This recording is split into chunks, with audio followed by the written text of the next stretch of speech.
The Rights to Ricky Sanchez podcast is presented by DraftKings Sportsbook. Sign up for DraftKings Sportsbook. Use promo code RTRS. BodyBio. Better health through science. Get 20% Elite, 20% off Elite or Calm, which we'll tell you about, and everything else with promo code RTRS20 at bodybio.com. Adam Kasebe, Ksebe, the official realtor of the process, processrealtor.com, and Stateside Urban Craft Vodka, sponsor of the Corner 3 newsletter. Get your Ricky Stateside playoff pack at statesidevodka.com. On the show today, the Sixers are, quote, going after each other at practice in a good way. The playoff opponent will not be the Boston Celtics. What would be your last meal if you were on death row? And one of the worst people in the world, Andrew Sharp, of the poorly named Greatest of All Talk podcast, joins us as the Sixers may face his Washington Wizards in the playoffs. Maybe we'll relitigate the Wizards trying to ban Bust the Process from their home stadium several years ago. Maybe we will. Maybe we'll relitigate that. Without any further ado. It's like doing a rerun. It's like, we've done this, and the shots are mostly the same, and the actors are similar. You've seen it before, but you like it. You like this episode. Yeah. It's like every episode of Friends. It's like every single one. Yeah. Which one is this? That's what my wife loves. Did we see this one? All right. Without any further ado, Amos and the Chef.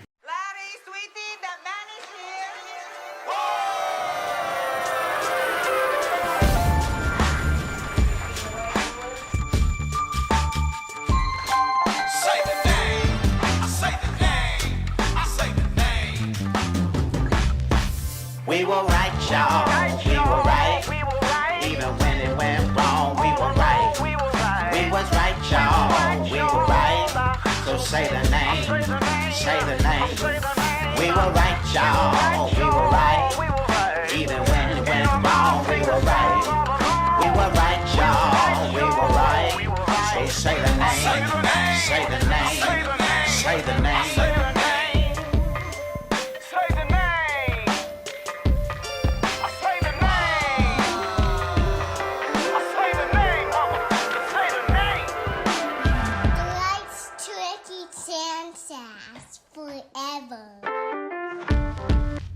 Welcome to the Rights to Ricky Sanchez podcast. I'm Spike Eskin, along with a guy whose favorite team plays the Warriors tonight. That is Mike Levin. Yes. I've been doing I'm doing math, which is bad, but I've been spending close to 50% of my life talking about the Sixers on the internet, which is alarming. Yeah. We're getting close to that. Oh, the pot alone, we're 2 months away from 8 years. Oh boy. But terrifying. Yes, my beloved Lakers, for sure. Yeah. I'm excited for this game. I enjoy a play-in. I enjoy stakes. My favorite 4 days are the first 4 weekend of March Madness. So the play-in is nice, but I wish that there were maybe 8 play-ins happening at the same time so I can achieve maximum watching capacity. Right. But it's good, even though those 2 games weren't very good last night. It's undeniably good for the league and for competition and for viewers and everything. It's great. The one thing that it has done that, this year was different because of COVID and because of not being fans in the stands and the amount of games that I know teams purposely just didn't play guys or, so on and so forth. But what the play-in has done is, and I think next year this will be a thing now, is that if you don't get a top 6 seed, you're kind of scared a little bit. It kind of sucks with LeBron bitching about it and Mark Cuban bitching about it. It's like, okay, well, I know LeBron did get injured, but I think it can make a team think twice about punting regular season games, and it makes the regular season more important. And I think this play-in thing, especially if the Lakers don't make it or the Warriors don't make it, will make teams think twice about that next year. Yeah, I mean, it just adds, because if you're really anywhere from, especially in the, I guess I was going to say especially in the West, but really any conference, if you're anywhere from 5 to 8 in a regular year, the end of the season you're just like, it doesn't really matter. 1 through 4, especially in the West, is really loaded, so it depends like what the matchups are going to be. But in this situation, it becomes, I really want to get up into that 6, and so like everybody's invested in something. So not only is like, hey, you get the first round bye, first 4, and then the next 2, it's okay, you get to avoid the play-in, and then it's just like, it just creates stakes, and it creates. I can't remember if I said this on the podcast we did with Jake Fisher last week about his book, which you guys should listen to and read, or I just thought about it. But like, for that like bullshit lottery odds, the flattening of the odds that they were, that Adam Silver did a nice national media tour saying that he fixed it after he did it. It didn't do anything. Like, no, you still want to finish the low seeds because you can't go past like 5 or 6 or whatever it is, depending on where you are. But the incentive to want to be like, hey, the difference between seed 11 and seed 10 is a very publicly watched game where if you're a young team like on the rise, that can be a stepping stone. I mean, you look at Phoenix last year, obviously some different things happened, but like they used the bubble as a stepping stone to this season to come together and find something within them, a little bit of chemistry and stuff, and use it as like a momentum builder. And I think that's what the play-in can do for, it's a bummer that the Hornets got absolutely beaten so badly and they lost their last 6 games, which sucks. But that's the kind of thing where it's like that team could use that as a stepping stone to next season to be like, hey, we're on the stage. This was our first little thing. I just think it's good. I think it's nice. And if you're complaining about it, it's because you didn't play well enough in the season. So win more games. We want the games to count more. We don't want it to just be like, here's 72 games that you're like, yeah, whatever, you'll land where you land. Like there should be the cutoff of the top 6 seeds automatically advancing is like a big deal, and it's a fight to get there. It's good. I'll use one of my least favorite internet phrases is like, you don't want to be in the playing game, do better.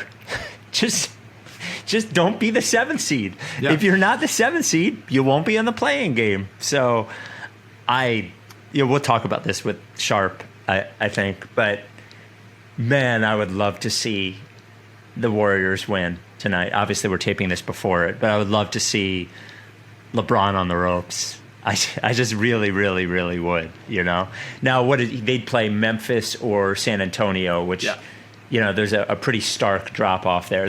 The drop-off in the Eastern Conference, it's weird because Miami's the 6th, and we don't think they're the 6th best team, but there's really only 4 real teams in the East. There's 8 in the West, but there's no more than 8. Memphis is, spunky, but they're not a real threat or anything. Yeah. So Boston winning was slightly a bummer because I just naturally root for them to lose all the time. And you wanted to play them in the first round. I wanted to play them, but I am also excited about the idea of Boston Brooklyn. I feel like that of the alternatives, Boston gives them some trouble. Like Marcus Smart on either Kyrie or Harden. There's like a lot of there's narratives there. Tatum coming in and trying to play as well as Durant. Like there's going to be the fact that Boston does not have any good centers because Tristan Thompson sucks hurts less against Brooklyn. Now I think this would obviously be a much better game if Jalen was healthy, but better series. But doesn't it? I think they'll give him something. But doesn't it not? Because it obviously hurts less than it would against Philly, but a team like with a player that likes to get to the rim as much as somebody like Harden does, it hurts them some, right?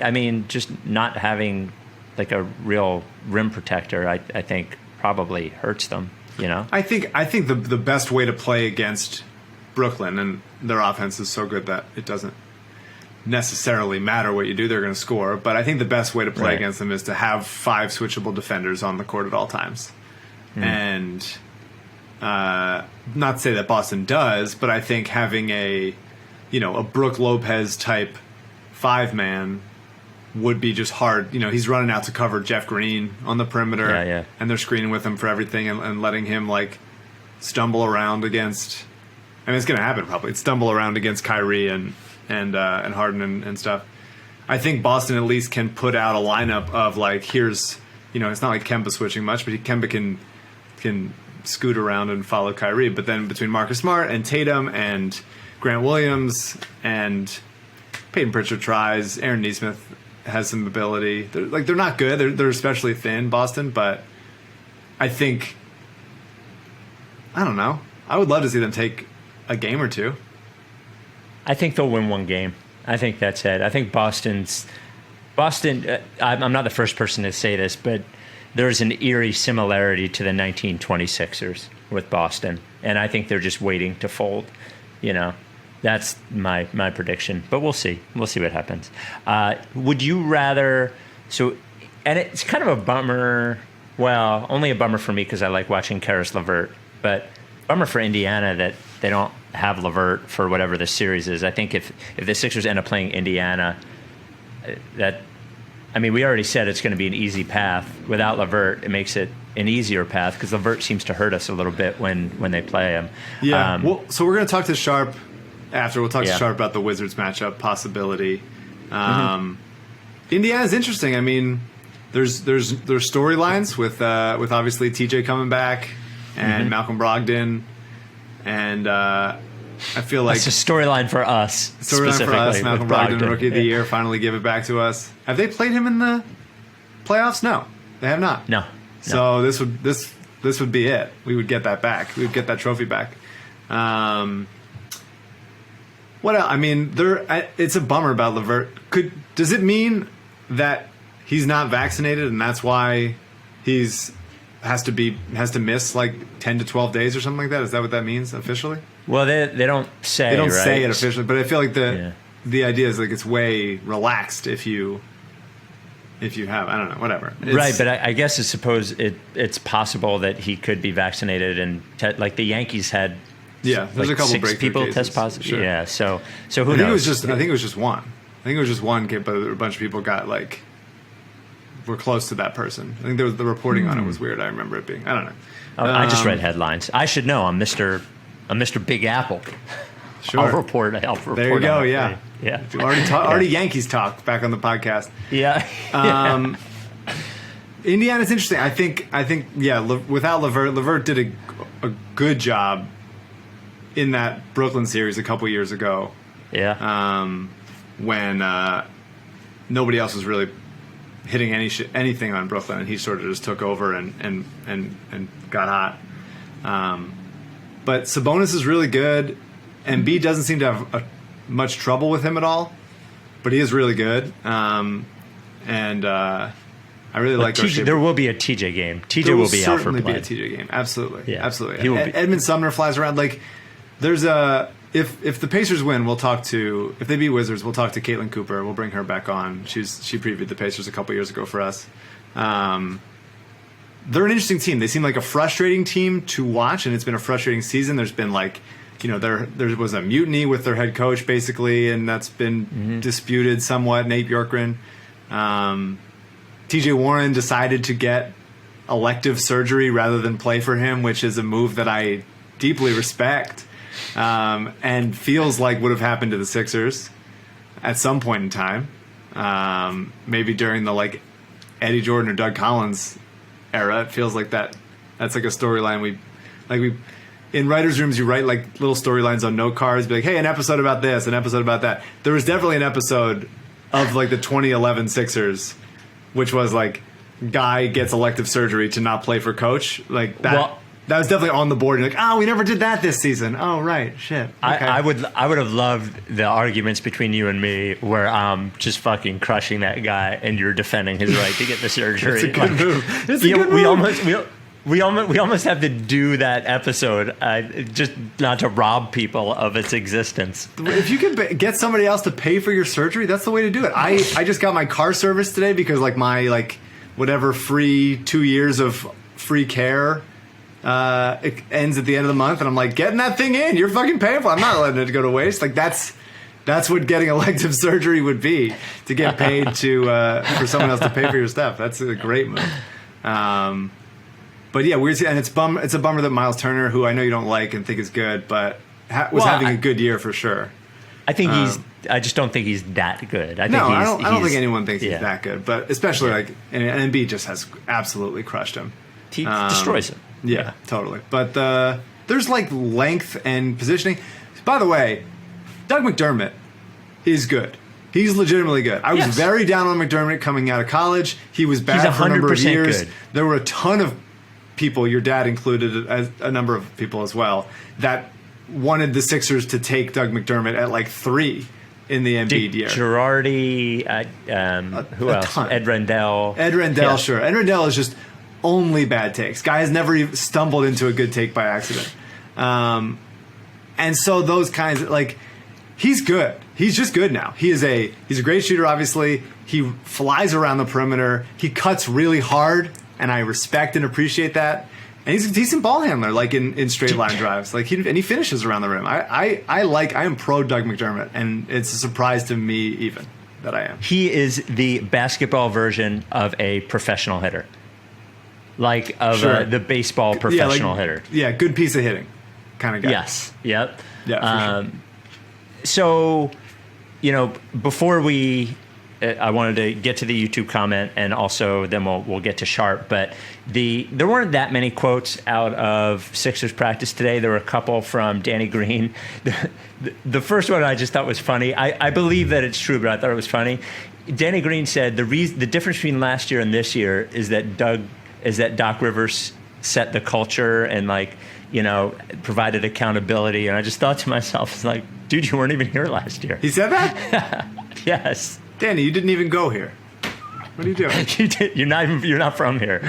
But then the other quote was, Danny Green says they were, quote, this is from Kyle Neubeck, going at each other in practice today. Thinks it was a necessary experience that will help bring them closer and get them ready for the playoffs. Either that is complete bullshit, or two guys got into a little thing. Right, that's my first thing. Who threatened to slap the shit out of who? Because that's what that means. If it's just we practiced hard. That's the thing, is that I don't know.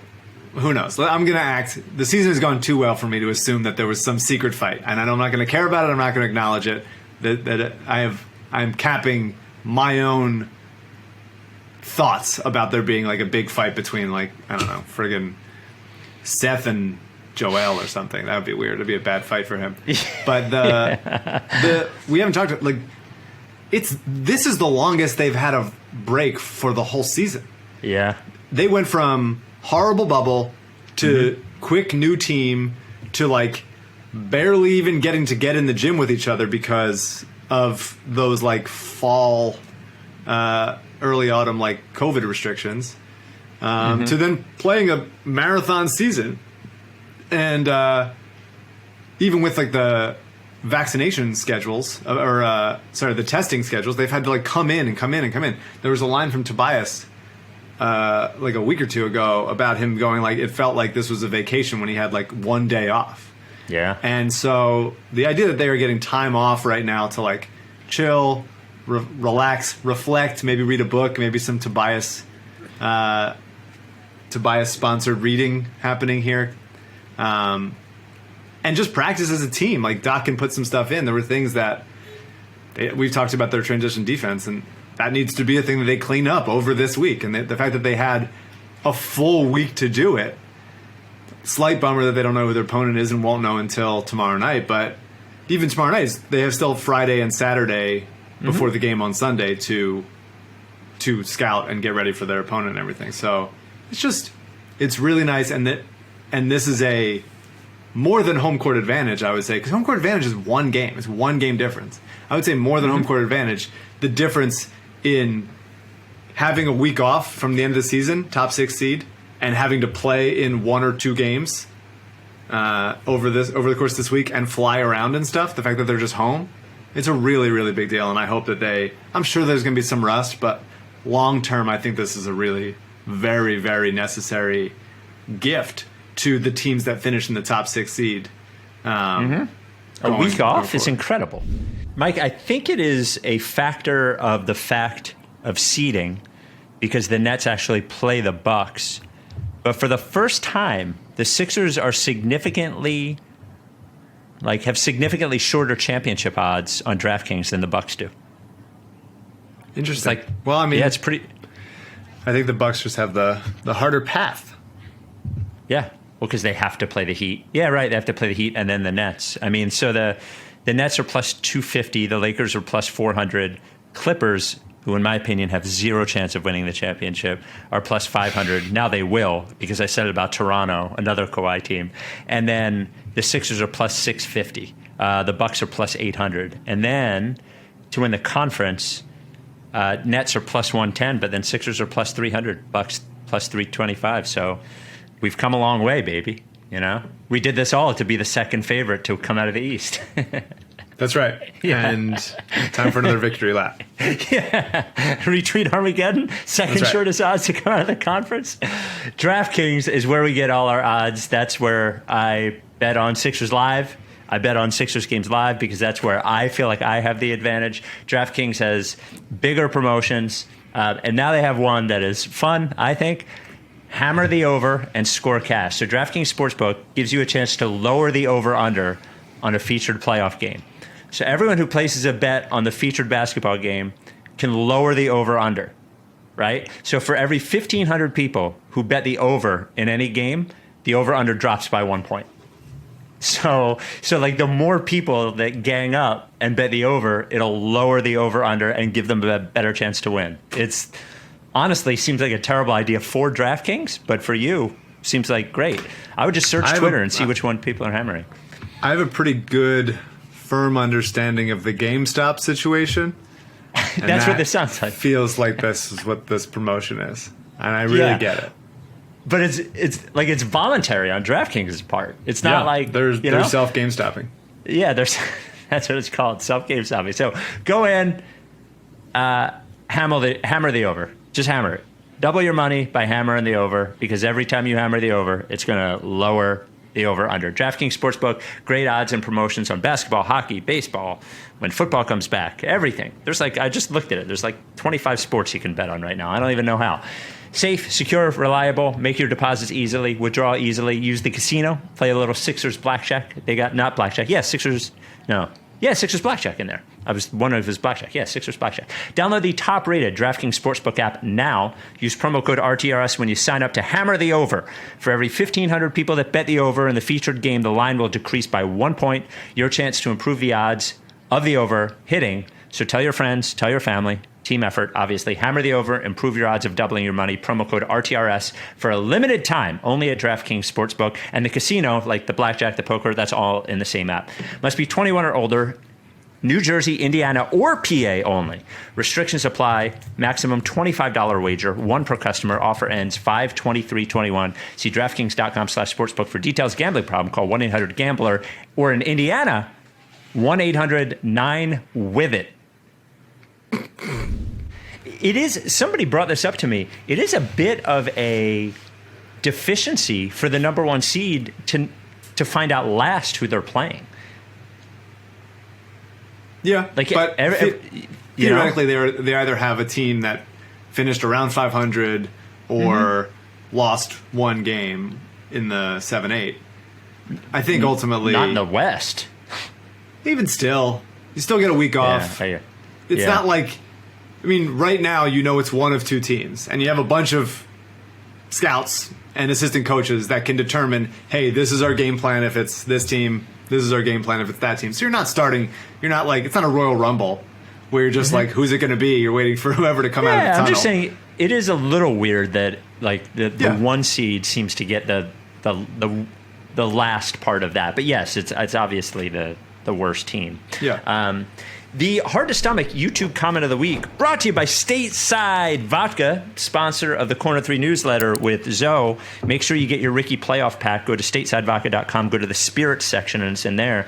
You get the laser engraved bottle of Stateside that says Playoffs 21. It only counts if they win. And it does, by the way. It does. The Stateside Rocks glass, which is awesome, the best rocks glass there is. And the official Zoe Price Went Up recipe card of the Price Went Up drink, which is the official drink of the playoffs, which is Stateside cranberry lime, I believe, with a rock. I would hope he does it with a rock, especially with cranberry. This comes from Sean Carroll. Leave a comment on the YouTube. We could read it. If you ever wonder if we've all taken this too far, I think it was confirmed for me around the 20-minute mark of last podcast when Mike enthusiastically compares Rajon Tucker to KJ McDaniels, who has played 39 minutes of NBA basketball in the last 5 years. I actually paused the pod and played it back to be sure I was indeed getting excited by Mike saying, quote, he's really like a slightly smaller KJ McDaniels with some functional handles. Yeah. We've gone too far, but there's no turning back. Keep it up, guys. We love it. Hashtag lick it. Yeah. I would say certainly not the most ridiculous thing that we've said, or specifically I've said. But timing-wise. We are now getting... It is 7 years, six or 7 years since KJ was on the team. Yeah. And to positively say that he's KJ McDaniels. I mean, it's a two-way contract. It's not like I'm saying that about like a first-round pick or anything. But no, I don't think that I'm healthy or this is healthy at all, for sure. It's just that it was the first podcast after the Sixers finished with the number one seed. Yeah. I think that the context is like necessary. All right, 2 quick mailbag questions. One is not even a question; it's just a story, and I think it's necessary because we got several emails about it, and the other one's a question I teased in the lead, so I might as well. So this comes from Vikram. We actually got a few emails about this, but this comes from the actual person that it is about. I emailed basketball question for Mike. I emailed the show about a month ago about my season-long Shake Milton bet with my best friend Steve. As a reminder, at the beginning of the season, we set an over-under of 13 points per game with a $250 dinner at Zahav in Philly on the line, and I took the over. When I emailed the show your opinion on my chances to win the bet, Shake was averaging 13.7 points per game, and George Hill still hadn't played a game in a Sixer uniform yet. Now, Mike said, I thought I should win my bet, but Spike very confidently said 13, it's a lock, he's going over 13, there's no way he's dropping a full point per game the rest of the year, and George Hill is barely going to play anyway. Now, I meant number of games, I didn't mean minutes, just for clarity's sake. Now, if we're being honest with ourselves, George Hill hasn't been great for the Sixers, but he has averaged 19 minutes and been the first guy off the bench the last couple games, so Spike was wrong there. It's not really what I meant. In the regular season finale, Shake needed 17 points for a push, 18 for me to win. As you know, the starters were rested, and Shake played arguably his most complete game of the season, setting his career high with 9 assists and stuffing the stat sheet with 3 threes, 4 boards, 1 steal, 2 blocks, no turnovers. Shake balled out in the third quarter with 10 points, but then Doc inexplicably rested him for the fourth, thereby stranding him with 15 points and leaving Shake at 12.968 points per game this season. I saw it I caught it at 13.0 when I looked after the season, so I was like, oh, he got it. Okay, great. But I got to look at those decimal points.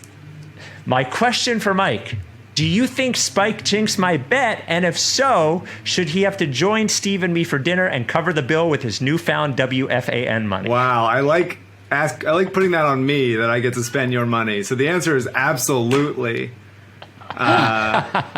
Definite jinx, Spike jinx, the Ricky, whatever the opposite of the Ricky bump is. I can't believe we don't have a name for it yet, but Ricky curse, something like that. Ricky curse, yeah. Yeah, for sure. I don't think, and it should be your choice. You shouldn't feel the need to have dinner with Spike. Right. You can kick him out at any time. I would say during the dinner, and he has to just leave his card. Yeah. And you just give it back to him. If you don't want me to show up at all, it could be a gift card. He goes, non-basketball question for Spike. What time works best for dinner? Let me know and I'll make the res. Here's what I am committing to. If you want me to join for dinner, I will join for dinner. If you just want me to pay for your dinner, I will pay for your dinner. I'm sorry I jinxed you.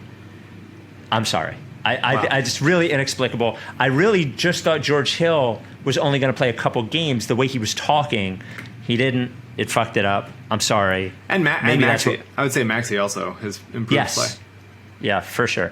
And the other thing, just because I tagged it in the top, this comes from Steven, his non-basketball question.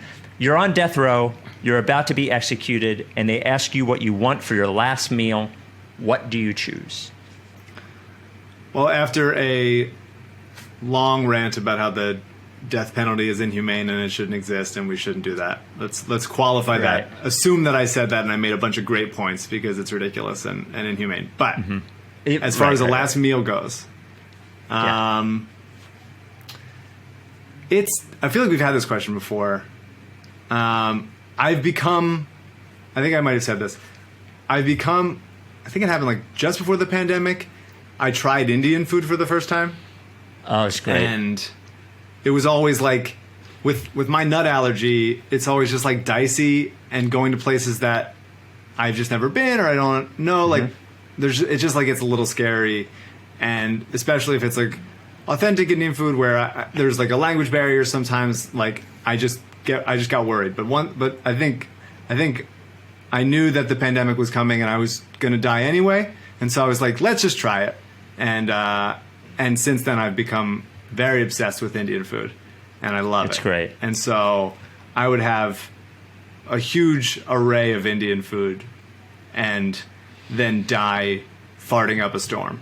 And that's their fault for killing me in a disgusting, cruel way, and they should have to smell my dying farts because of it. Here's what I'm going to say, Mike. Mine would be either dry pepper style tofu from Han Dynasty or pizza from Gaetano's in Springfield. I know I'm vegan, but if I gotta die, then I'm okay with the dairy. So that's what I would do. But Mike, here is my offer to you without permission. And my brother will probably be furious, but you wouldn't care about going anyway. My brother's wife is Indian. They live in LA from a, traditional Indian family. And the wedding is just nothing but fucking Indian food everywhere. Now, they didn't get to have a real wedding because it was during COVID, but they are working on rescheduling the actual celebration. Mike, if you would like to come and just Indian food yourself to fucking death, I would love to see that. I'll swing by with the to-go box and just sort of like ladle some stuff in. That'd be nice. I also would. I think your brother reached out to me one time to like get together for some reason, and I don't remember why, and it never happened. But he's like a vice president at Disney now. You should. He's good people to know. If they want to host me for a dinner and have an authentic meal, I'd be all about that for sure. I would love to. Yeah. I'm gonna line that up. There you go. They had a traditional Indian ceremony in in Sasha's parents' backyard. Nice. It was obviously small, but watching my brother in the traditional Indian garb was amazing to me. Like, sure. It was a really cool ceremony to watch. So anyway, we'll make sure you bring the to-go box and get some food. Great. Mike, with my new job situation and in life, anxiety, definitely a problem. Stress, a problem for all of us, right? Sure. BodyBio, I've told you about Elite. So BodyBio, that local company that makes Elite, keeping you hydrated, keeping you healthy. I have another product that I got last week and I started to take and I enjoy, called Calm. So BodyBio is a great company. They're from New Jersey. Mike and Jess, family, brother, sister, family-owned company. And so I trust them because they're always changing, always adapting. As a supplement company that is small like they are, they can adapt quickly. So Calm, so you hear something like Calm, and you think, well, does it make me sleepy, or does it make me tired, or does it make me like, hazy or anything like that? No. It uses amino acids and adaptogens by just sort of like taking the edge off, I guess I would describe it. All natural stuff, no drugs in there or anything. Basically 5 active ingredients: glycine, taurine, rhodiola, manganese, and then there's one that starts with PHO, phos something. I don't know what that one is. I like take the edge off. It's a very 1950s phrase for like cocaine. it's not like cocaine. No, it's not. But the phrase is. The phrase is, yeah. Once again, the second time in 3 weeks, I think you accused me of being madman. So you're doing it. You keep giving me a reason to. The thing I like about Calm is, so you take it whenever you want, right? You can take it in the morning, like maybe when you're starting work, sort of take the edge off. It allowed me to sort of focus on stuff. Take the edge off again. You're laughing again. With black tar heroin, take the edge off. It's 1955 and you need it. No, you take it in the morning. I wake up at 2:30 in the morning all the time with like I stressed out and I can't go back to sleep, you could take it then. You could take it at night to just sort of like relax. What it does is I don't even want to say it anymore. Works in about 15 minutes. You can take it up to 3 times a day. It's just this one little pill. And I took it about 20 minutes before we did the pod because I get stressed out doing this. I don't want to drink every time we do the pod. I do. Very stressed. I got into a thing where I would drink every time we did the pod. That feels like that's my fault. No, it's me. It's I'll get into that a whole other time. That's CJ's me. fault. It's definitely CJ's fault. It's 100% CJ's fault. So now I don't have to. I take Calm. So use promo code RTRS20 for 20% off Calm or Elite right here or anything else on the BodyBio website. So go to bodybio.com. Just try it. As I'm saying, try it. 20% off RTRS20, bodybio.com. It takes the edge off. We are joined by former basketball guy, current piece of shit lawyer, and one of the 2 hosts of the worst named podcast in America and the only one you have to pay for, greatest of all talk, Wizards fan Andrew Sharp. There you go. Available to subscribers everywhere. Great to see you guys. Great to see you too. At AU, get off my talk. Greatest of all, gold. It really goes hand in hand. Just a quick drive-by on AU before we get started. Oh, wait. We lost him. No, he's there. He's there. Even Okay. if his video goes out, he'll be okay. Well, I got scared. I saw his smiling face and then it went away, so I got nervous. No. How's it going, man? How are you feeling? I'm feeling good. I feel a little conflicted about coming on here to preview a Wizards-Sixers series that, definitely could not happen. I have no faith in the Wizards to win tomorrow night, so I don't know. I'm here to provide any takes you're looking for. The Wizards, to me, are a perfect example of you got to watch the games because on the box scores and on ESPN.com or whatever, the last 3 weeks, you're like, man, Wizards are fucking scary. Look at Russ, yada, yada, yada.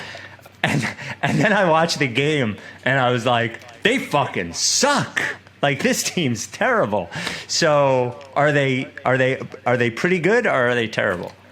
So that's exactly where I am, actually, because I stopped following the Wizards entirely because I just decided it would be the healthier choice for me, because the first couple weeks of the season I was like, the team might be okay this year. They played the Sixers pretty close on opening night, and I was like, hey, let's see what this turns into. Oh and my then God. It was they played the Sixers pretty close on opening night. Is the saddest thing I've ever heard in my life. They played the Sixers pretty close on opening night. You sat with me as the process started and just logged all the sad things I said about me rooting for Zaza Pachulia to hit a free throw in a late game, and you on the eve of a win-or-go-home playoff saying they played the Sixers pretty close on opening night is really one of the sadder things I've ever heard or even said. There's no arguments here. Everything about this Wizards season has been really sad, including pretending to be excited about Russell Westbrook for the last month or so. It's all a lot to handle. I will say this, though. It has given me new appreciation for where you were in 2012, because when you and I used to argue about whether it was smart to add good veterans and whatnot, we had Bradley Beal and John Wall in year 2 and year 3, and I thought, you know what, it's a good idea. Add some veterans around them and see what they can accomplish. Give them a chance to actually succeed. And I was right then, but when you compare it to where we are now, which is where the Sixers were after 5 years of Billy King and Doug Collins, and you're just topping out at 7th or 6th or 8th year after year after year, there's nothing I would like more than the opportunity to just bottom out for a year or two. So while this is not a concession speech as far as our arguments between the Wizards and Sixers 8 or 9 years ago, I look at it now and I'm like, is this team ever going to have any real ambition? And if not, why do I give a shit? So that's where I am. It does. It does sound a lot like a concession speech. And it sounds it sounds like the kind of like you're calling me to tell my campaign that you're conceding after a long recount for years. Honestly, no. They're competing thoughts because you texted me this afternoon, and I thought to myself, I haven't listened to the pod in a little while. Like, let me hear what the Ricky is talking about. And Maybe they've changed. You open up the most recent pod, victory lapping about the process and how right you guys were. Sure. And then you get into this like 25-minute back and forth with Jake Fisher where you're both talking about how smart Hinkie was. And it's just like, what? I didn't say that. I didn't say that. I said I don't think it's smart. I think it was deeply obvious. I think it was very easy to do. And other people are just stupid or don't have the balls to do it or think that your Wizards, like, making one day you'll get to that 6th seed. Like you can, if things shake out enough, you can get there. It's cool because of the ambition that was at the core of everything. Yeah. Yeah. The actual process and the way people talked about Sam Hinkie during those years. He was like this mysterious figure, this mastermind in the shadows. And it's your fucking fault. It's your fault. When you step back, it was like very conventional tanking with a couple like private equity remixes in there. For sure. But it only became what it was because of people like you. Not people like us. People would have ignored us if people didn't make it into some just fucking. It was the circle jerk about how wrong it was. That was that's what made us so powerful. Okay. It wasn't us. We were fucking losers. There like 50 people in a sports bar watching the fucking lottery. Like that's what we would have been if you didn't fucking make enemies out of us. You made us into revolutionaries. First of all, we all share blame for how insane it became. Second of all, there were like 2 different categories of process critics. There were a group of people who were like, this is bullshit, this will never work, and like columnists basically taking pot shots at them nonstop. Sure. And then I was in a different category where I was like, this is not as smart as people are making it sound. And I still feel okay about that particular take, but I feel like you guys have been speaking to category 1. I'm not going to name any columnists. I could definitely think of some who are just like, this is all just a total house of cards. And that coupled with you guys having like an army of insane people on the internet, it all sort of turned into a saga that continues to this day. Yeah. And it'll never end. And we all made mistakes. And we all... We all had some dark moments. But, you know, at the end of the day, we were accurate in how we felt. And we're the number 1 seed. And it feels good. And everyone's healthy for now. Yeah. And I'm not going to apologize for having an enjoyable season. A rare, really nice, winning, vibeful season. And relatively drama-free, certainly by Sixers standards, but even by any standard in the NBA. I think like you guys have had a really nice, smooth ride here. I do one other thing from the podcast I listened to earlier. My favorite part of the podcast was you guys were talking about one of these games at the end of the season, and like Spike was ready to move on, and you had more notes on Isaiah Joe and Rajon Tucker, and you could hear Spike like audibly groan as you went into it. It reminded me why I love both of you guys, but I'm curious, like, do you resent having to talk about meaningful basketball as we enter the playoffs here? I obviously, you know, I love meaningless basketball and developmental basketball. And I will not apologize for wanting to talk about Isaiah Joe on a basketball podcast, as he is a basketball player for the team that we cover.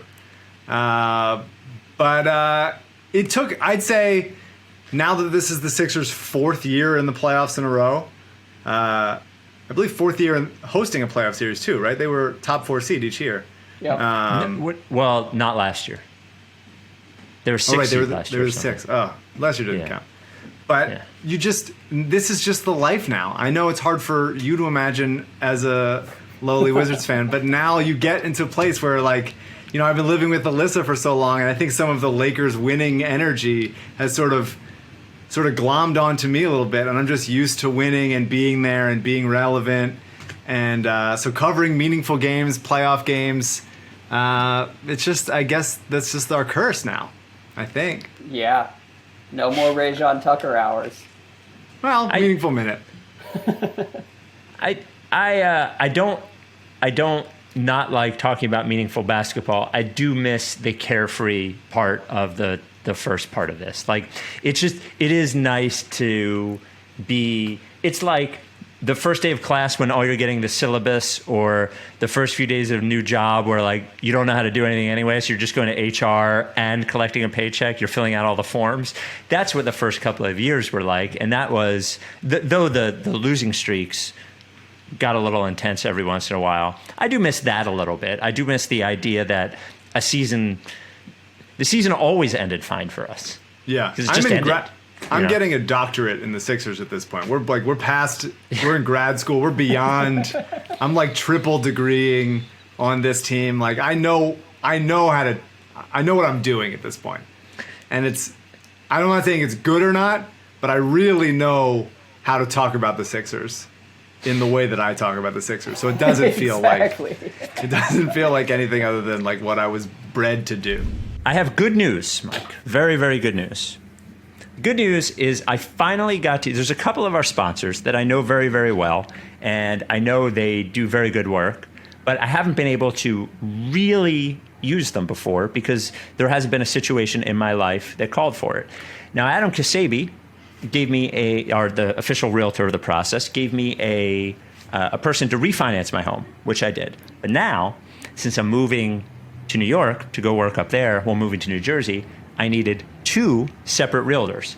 Now, Kasabi is not licensed in PA or New Jersey. He's Delaware, Maryland, and we'll get to that. But he can be your resource for a realtor. So he got me a great realtor in New Jersey to buy a home.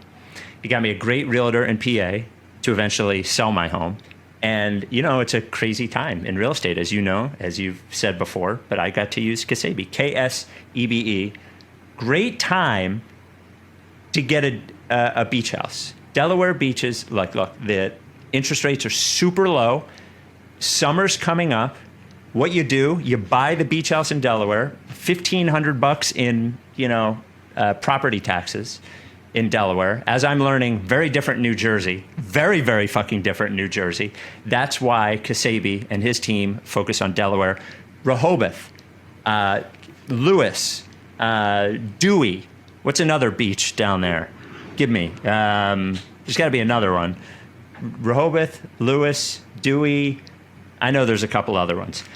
The real estate is cheaper in Delaware than it is in New Jersey Shore. The property taxes are cheaper, and you got a guy in Delaware. The Kasabi team based out of Long and Foster and Bethany Beach, every square inch of Delaware. Or if you're like me, you're selling your house, you're buying a house, whatever.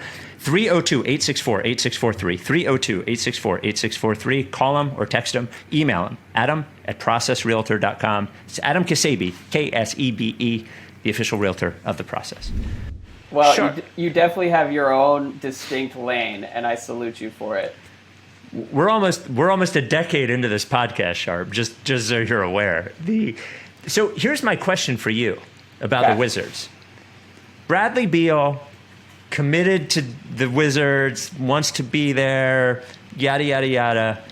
Is that loser shit or like star hero shit? I'm excited for the answer to this question because Sharp could go either way. Sharp's got a little piece of both of us in there. He's really the median between me and Spike. He really is. I'm really interested to hear what he says. He was born of our loins, I think, in some way. Well, I'm reluctant to call it loser shit because I feel like that's so hyper cynical, and I'm allowing the internet to like infect my brain in that scenario. However, I think he likes the power that he wields in the Wizards organization, and he is basically like catered to as if he were LeBron James. give that up unless he absolutely has to. And so I think like he's comfortable in DC. His wife likes it in DC. And there have been several points, particularly this season, where I look around and I'm like, why isn't this guy asking for a trade, and should I be holding it against him? So I'm not quite there as far as like actually holding it against him, but it's definitely like a question that has recurred over the last 18 months or so. His wife likes it in DC is another really sad thing to hear. Just really very upsetting coming out of your mouth. I think that might be a factor, man. I don't know. I can't explain it otherwise. And team would just be proactive in trying to move him. He disappeared. Yeah. I want to talk about the fact that Ish Smith and Howell Neto are getting major rotation minutes on the Wizards, and I want to know how you feel about it. Okay, so how I feel is that Sunday I bought all the way back into the Wizards because I was like rooting for them to have that Celtics matchup, and I just was like riding the waves. Yeah, and Ish Smith, I fell in love with Ish Smith. He has been awesome. The Ish Smith and Robin Lopez like pick and roll is basically all we have off the bench. We've been there. And except our starters. Except it was our starters. But yeah, we've been there. Yeah, well, and it was sad for you guys, and it's sad for me. So here we are. Beyond that, though, I watched on Tuesday, and they were so screwed up that I remembered why I had cut this team out of my life. So as far as like looking ahead to the playoffs, I'm curious for like how confident you guys are. But when I think about the Wizards, they are a good team when Davis Bertans can actually hit shots, and when he's not hitting shots, they are like deeply mediocre. But if Davis can like put together 2 or 3 good playoff games, they'll be able to push the Sixers if they get that far. I mean, what? Just feels like Spike in 2015 saying like, if Isaiah Cannon just gets hot from like 28, well, you don't know, it could happen. Just really feels that way. To be honest with you, I'm not rooting for that. I need to be clear. Okay. I would prefer to have a top 5 pick, but I look at the Sixers. I was thinking about this. I was talking about it on my podcast last week. Like, they've had such a good regular season and deserve a lot of credit for how rock solid they've been basically the entire time. But in the back of my mind, I imagine what their playoff run will look like, and they've got like the best draw possible. But I think they are still going to be, even if they make the finals, they're going to be one of those teams that goes like 5, 6, or 7 games in every series, and probably like 6 or 7 in the second round and beyond. And I think that might just be a function of like the lack of firepower on offense, but I feel like they'll make it interesting and very Sixers-y somewhere along the way over the next 6 weeks or so. Yeah, I don't disagree with that. Yeah. Certainly could. Do you think that if the Wizards beat the Pacers that they would take a game or 2 from the Sixers? Do you like what's the vibe that you're getting? Like how about Beal's hamstring? Russ seemed like weirdly passive at the beginning of that Celtics game. Is that sort of an artistic choice of his? What's the read? Well, I appreciate the choice on his part because he still shot 33% from the floor. So there you go.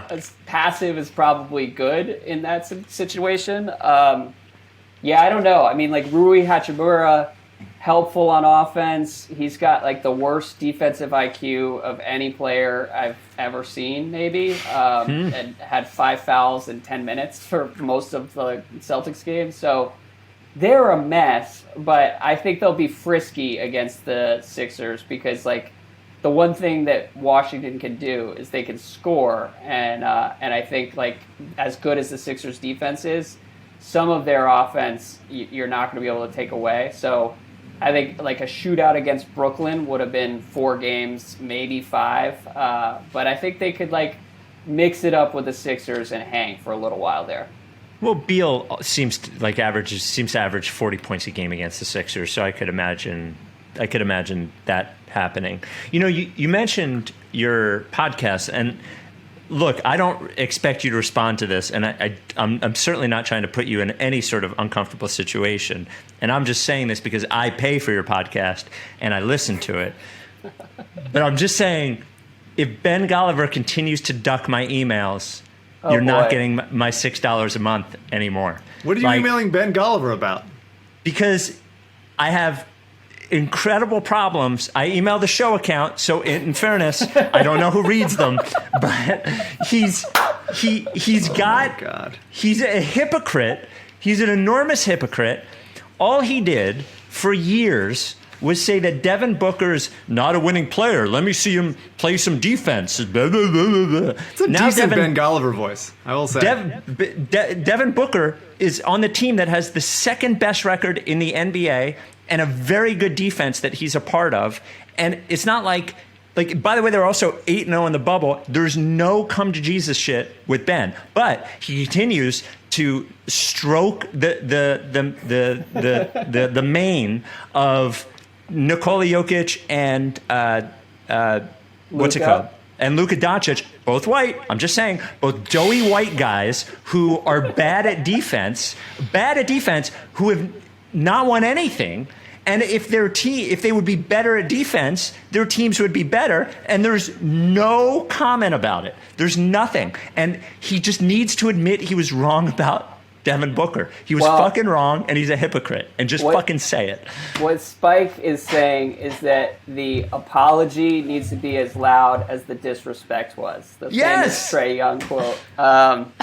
Yeah, I can't help you there. This is for me, not for you. I don't want you in the middle of it. This is about me and Golliver ignoring my emails. Just admit that you are a hypocrite. Admit it. I have two responses to that. One, it makes a lot of sense to me why Spike insists on reading like 14 YouTube comments and like 17 emails a podcast, because he's a guy doing that himself on other podcasts. He believes he's imagining in the medium. himself. Right. Absolutely. He's imagining himself being that guy that does it. It's like, I wish I could just read my own comment on someone else's podcast. Wait a minute. Someone's got to do it. And then the second thing is, I just want to know, this is a question and I'm getting it. I'm getting it from a bunch of listeners in their cars saying it right now. And I just want to know, Spike, when was the last time that you admitted that you were wrong about something and that the apology was as big as the disrespect? Several times. I've admitted I was wrong several times. Give us one.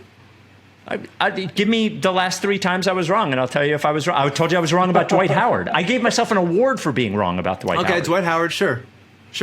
Any other ones? I was wrong about Furk. I was wrong about Shake Milton.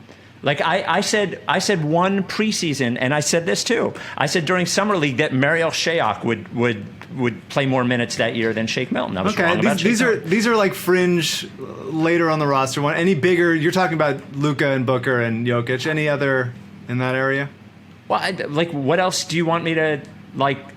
Like I don't see any fucking anybody lining up to say that I was right about Brian Colangelo or Markelle Fultz like the entire time. Like I don't like people were fucking killing me. I don't hear anybody lining up to say it's like Ben Simmons averaging another 12 points and 7 rebounds and 6 assists. It's like, congratulations, Spike, you were right. He's fucking exactly the same as last year. We're all right and we're all wrong. I'm just saying that Golliver is a hypocrite. That's all I'm saying. Like what? Like I don't know.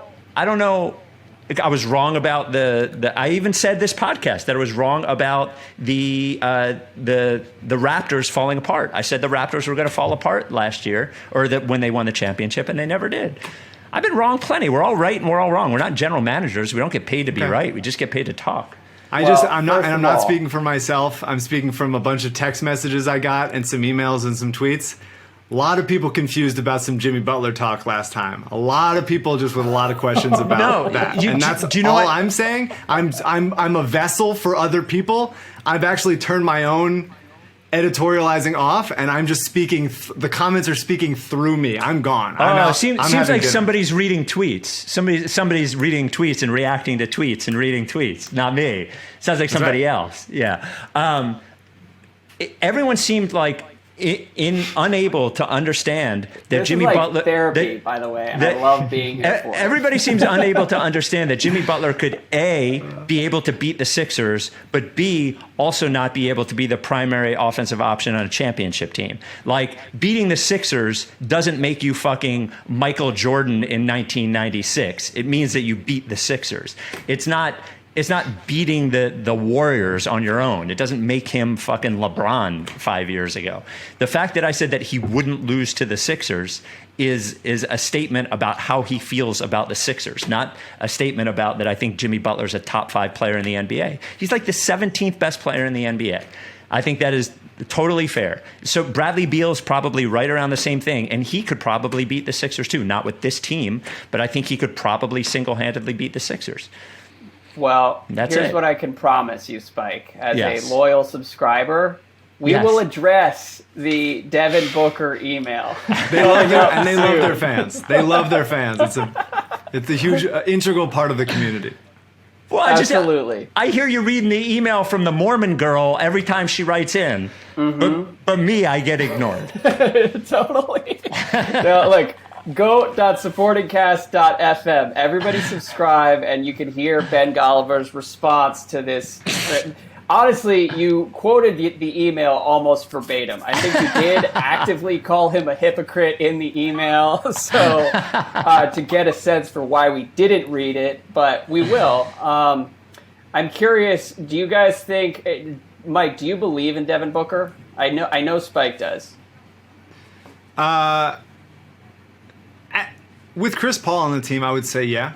I think having slightly less responsibility to carry them and just sort of focus on what he's good at. Yeah, I'm excited to see him in the playoffs. He's been putting up points for a long time and has not been in the playoffs. So there's a bunch of guys I'm excited for to like finally get in the playoffs this year. I think it would be a bummer to me if Phoenix lost to the Lakers in like 5 or 6. Yeah, that would be very sad. So I hope that they do well. Are you a Lakers believer? This year, no. I just don't think that they're that good. I mean, I could see them turning it on and just limiting bad minutes and stuff, but there's just weirdness. It's just like it's the wrong vibe. And the vibe I get from the Sixers this year is honestly what it felt like with the Lakers last year. Just like a little bit of cruise control, a little bit of like just comfort playing with each other, a whole lot of Dwight Howard, and I think it seems like it should be the year for them also. Yeah, it's funny because I think the Sixers caught so many NBA media people off guard that like still nobody takes them that seriously coming out of the East. Like if you look at who people are picking, most people are picking either the Bucks or Nets, and I wonder whether that's because people just have no idea like what to make of this team, or whether it's questions about what Simmons is bringing to the table in the playoffs. And that is a good analogy. Last year's Lakers, like whatever you want to say, there's a part of me that still they just didn't really play anybody who could like make them uncomfortable along the way. But the Sixers may not, at least for the first few rounds, and so they did have like great chemistry, and the Sixers like seem to be on that same wavelength this year, so that bodes well. I'm wondering though, like if you look at the next 2 months, what's the worst case scenario on the table for you guys? Like if it goes bad, how does it go bad? I think part of being a Sixers fan, and probably being a process Sixers fan, but also being a Philadelphia fan in general, is feeling like I'm already planning my flight home for the parade, and I could see them losing to the Wizards. Like I hold both of those realities in my mind, and one is weighted more than the other. But anytime I think one too much, then the other one like pops back up, and so I think it's certainly possible that they just don't hit shots. They start to look clunky. There's 4 guys posting up. Guys go cold. Somebody gets hurt. Somebody threatens to slap the shit out of somebody else.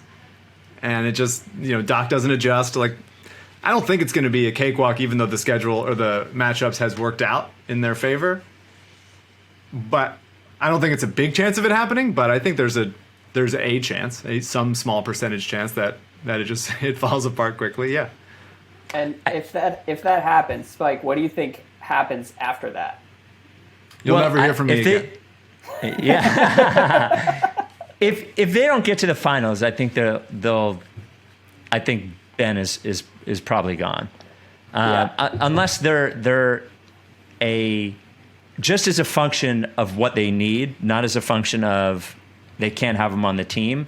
Their real assets are limited, and salary-wise, they're also limited. They're going to have to trade a big salary to get a big salary. So that's what I think will happen. I actually think if nobody gets hurt, I think there's a minuscule chance they lose in the first 2 rounds. I think Atlanta, I've told you this, Sharp, I think Atlanta's like completely fraudulent. But nobody's saying they're not. Everybody knows that this 4-5 is like what a gift it is that one of these teams is going to advance to the second round. But I think the Knicks could, like the Knicks versus the Sixers will be a very 90s basketball looking series with, oh my God, like 89-72 games and shit like that. But the problem, the reason I don't think the Knicks can beat them is that like the Knicks have the same problem the Sixers have, just worse almost. Like they can't score at any real clip either. And if you just give me the Sixers guys versus the Knicks guys in some defensive battle, I just think the Sixers will make more buckets. So, but I think everybody's scared of the Nets. I think the Bucks defensively could make the Sixers look pretty fucking terrible. Like I watched that Miami game, and the Bucks can do that.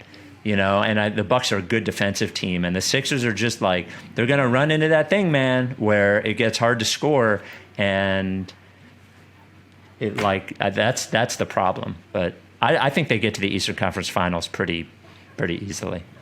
Yeah, the Bucks are my pick coming out of the East, but the Sixers have so much, like their draw is just so much easier that it's hard to not second guess the Bucks pick, because having to go through Miami in the first round, like the Heat, Jimmy Butler, fraud or not, it's all sort of coming together for them right now, and they have the talent of like a top 3 seed and would just be a complete pain in the ass to deal with in the first round before Brooklyn. And I have no idea what to make of Brooklyn. I think Brooklyn and the Lakers, like, people aren't accounting for how complicated it is to like try to figure out how to play together in like close, tight games. And like, I mean, that doesn't happen naturally. And so I look at both of those teams with sort of a side eye here, and maybe I'll be completely wrong, because the Nets, when they play well, they look like the best basketball team of all time. And so if they do make the finals, they'll make a lot of people look like really, really stupid for ever doubting them. Yeah, if it's a Brooklyn Lakers final, that would be a real strong like condemnation of the regular season even existing. Yeah. Just like don't even have it. Don't have training camp. Like don't have anything. Just like show up with some guys, and if they're good enough, you'll win. Well, and the biggest the problem on top of that is that it's that formula is so impossibly replicatable by like 98% of the teams. Like, you have to be in one of the 3 biggest markets to do that. Even I don't even know that you could get that in Chicago. So the problem isn't even so much that obviously when you get 2 top 5 players on a team that you're going to win a championship, is that like most of the teams can't even dream of doing that. So it's like, well, what are we even doing? I'm definitely going to be like small market nerd fan, like rooting against those teams from winning. I'm going to be like, come on, Milwaukee. Like I'm going to just be so like scrappy and pure about it. And with like, same with like Phoenix and Utah. Why not? I would be bummed if these good teams lost to bigger market teams who coasted. I'd be bummed about that. Yeah. Well, the other thing that I would add is that it's cool to watch teams like grow together. So like the Suns, as much as Chris Paul was like plucked out of thin air, like Devin Booker and some of those guys have been through a lot of shit together. And the Sixers are a similar story where like there's real history there. And you look at the Nets and it's just like, I don't want to be that like hot takey guy, but there's just not a lot of like personality to that team. I do think it's cool that like Kyrie and KD are basically just telling the entire world to fuck off and saying like we're gonna do this together and do this on our terms. But even the Lakers are like, Drummond is out there. It's just like sort of a random mishmash of people, and it's hard to care about any of that. I think the trick, and you look at the past couple years, is like, because correct me if I'm wrong, but the past two teams have been, the champions have been teams that have stayed together a decent amount. A bunch of guys have been there for a while with a first-year head coach, with Nick Nurse in Toronto, and then what's his name, Vogel in LA, and then that would be the recipe in Philly also this year, in a team that's been together with a first-year head coach. It'd be a real, like, I think that's the issue, is that like, you know, we made fun of Doug Collins for years for always wearing out his welcome everywhere, but the answer might be every coach wears out their welcome everywhere after a while, and you need continuity among your players, kind of not necessarily at the bottom of the roster, but like at least enough to where there's like a real sense of purpose and a sense of share, like knowing where each other's going to be, and then a fresh coach with fresh ideas that they just like haven't tuned out yet. You know what I mean? You mean Scott Brooks in year 5 is not what you're looking for from a potential contender? That he could push it over the edge. Man, there's a lot of Sixers on that Wizards team. I'd forgotten about Scott Brooks even having Sixers ties. What would it feel like, Andrew? How would you react if the Sixers go to a Game 7 in the finals against whatever, the Clippers, the Jazz, the Suns, whoever, and win, and the Sixers have won a championship? What is going through your mind at that moment? Okay, so instantly I'm thinking, man, I'm happy for Mike and Spike and like their army of fans, all of whom, whenever I meet them in person, are like more gracious to me than they should be, considering how obnoxious I've been at various points. Well, they do have a T-shirt that says "fuck Andrew Sharp" on it. It's true. So, yeah. It's true. It's a hard one to explain to my wife. She still doesn't really get the joke. But it would take less than 12 hours before you ruined that goodwill and were so obnoxious about the title that I regretted ever like halfway rooting for the Sixers in a Game 7. That's right. And then I would probably unsubscribe from the podcast for the next like 6 to 9 months and just take a long break from both of you. That's fair. Yeah, that's totally. really a reasonable way to think. I don't know how I'd react. When announcers are like calling a game and they're starting to think like this is coming down to the wire, I got to know what I'm going to say. What's my momentous, do you believe in miracles? Yes. Like moment there. And I've started to think like, what am I going to say? And I don't have it. I have nothing. Well, at all. It's got to be a shout out to Hollis, doesn't it? Yeah, we're gonna start with Hollis, and we're gonna just read the names, like as if they're fallen soldiers of like a war. Just the most tone deaf thing I could possibly do. No bullshit. That is what you guys should do to celebrate a Sixers title. You should sit there and read every name on the shirt. That's and then like a an bell. Hour and a half podcast. It's a decent idea. Yeah. They're like a church bell.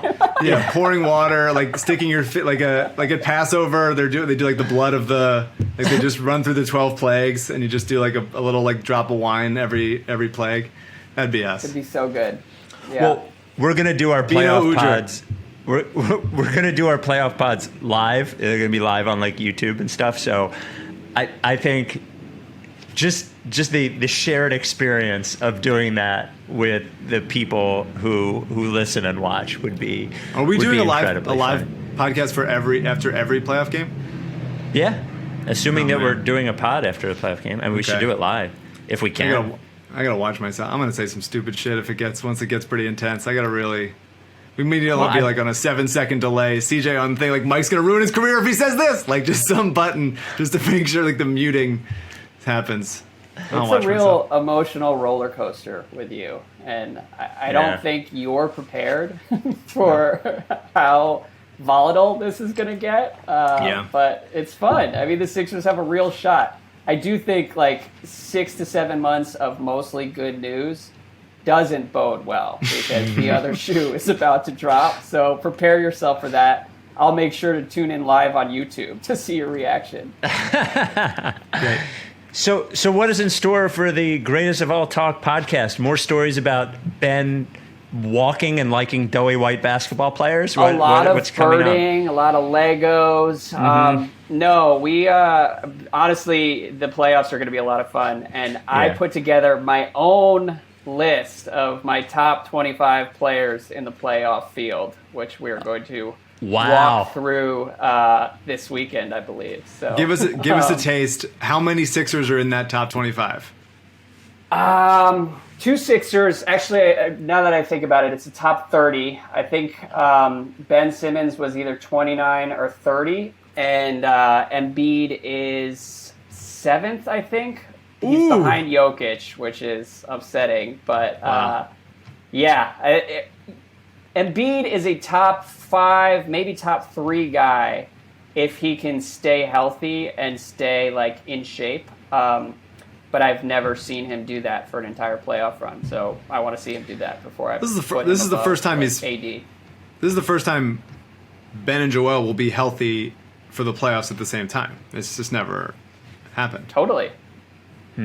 Well, and it's the one thing that I've waited for, like basically Embiid's entire career. I've just wanted to see him have like the opportunity to go through healthy and try to kick everyone's ass because you've been mostly an Embiid guy. I can't question your support of Embiid. You've been behind Embiid most of the time. So and he's awesome. Like his ceiling is as high as anybody in the league. He just I trust Giannis more to stay healthy and like play 40-45 minutes a game through 3 playoff rounds. Yeah, and lose. Have you watched enough Wizards basketball this year to get a feel for how they would defend Embiid in a playoff series? A lot of prayer, I would say. I mean, like what they did against Jason Tatum. I'm not kidding. I'm like really fed up with Scott Brooks. They didn't really have a game plan against Tatum, and so it was like Bertans and Ish Smith. They had a lot of like really bad options for him. With Embiid, I think one of the reasons Robin Lopez is on the roster is because he's at least like big enough to like stand in Embiid's way. And then beyond that, they don't have many good options. Like Alex Len, their plus minus with Len on the floor is so fucking disastrous. But they would try to platoon Robin Lopez and Alex Len, and that's a terrible game plan. So Embiid will average 50 a game in the first round. That's awesome. Who is your non-Scotty Brooks? Who is your least favorite Wizard? Do you have disdain for Garrison Matthews? I feel like he fucking hates Bertans. He hates Bertans. Bertans, I hate him because the second we traded for him, I was like, that's a pretty nice deal. And then I realized that he was a free agent the following offseason, and I thought to myself, he's going to overperform this first year in DC, and they're going to do something really stupid and give him a lot of money. Because like Bertans is like a Duncan Robinson type guy where you get those guys when they're cheap and let somebody else pay them. And unfortunately, the Wizards are the somebody else. So the fact that he's making $80 million like drives me insane. And if Davis Bertans can make $80 million, Korkmaz can make 48. 12 a year. Absolutely. We should all hope to be that fraudulent and somehow get away with it. Steal $80 million. I'm sincerely happy for Bertans, but I think it might be Russ, though, more than Bertans. Oh, wow. Just because of what Russ symbolizes in terms of like where the Wizards even want to go, let alone can go. I think they're just like perfectly happy being in 7th or 8th in the East and making the playoffs. And I wish we would aim higher. It's a real bummer that Thomas Bryant is out because he works his ass off and has a little bit of a stretch five situation. And him and Dan Gafford, little 1-2. Well, this is when the podcast has gone on too long. You can talk me into that. You can talk me into that. Every player you're naming, now that I think about it, Thomas Bryant is actually my least favorite Wizard. He is the worst defender as a big man, and like people who don't watch the Wizards will be like, like putting up some good numbers, like Thomas Bryant, pretty interesting in DC. Not a fan. I will say that I love Daniel Gafford, so we could close on a high note there. There you go. All right. Well, good luck to your Wizards and with your little podcast, and I look forward to for you guys earning your $6 by addressing the emails that I write, and it will only make me write more emails, just as a warning. Yeah, exactly. Why do you think we've never read any of them to this point? Third host. Come visit me out here, Sharp. I will. All right. That's it. Andrew Sharp's gone. We will talk to you after the first playoff game on Sunday. We hope to be, there's no guarantees, we hope to be live on YouTube, Twitter. CJ, you can tell me if it'll be in my ear, if it'll be on Twitter. I think it will. YouTube, Twitter, Facebook. Yeah, YouTube, Twitter, Facebook. We'll be live. So... And then if you subscribe to the podcast normally, you'll get it normally. But if you want to watch it live, that's where you can watch it. You get me to do 18 podcasts a week, fine. You get me to do video on a podcast.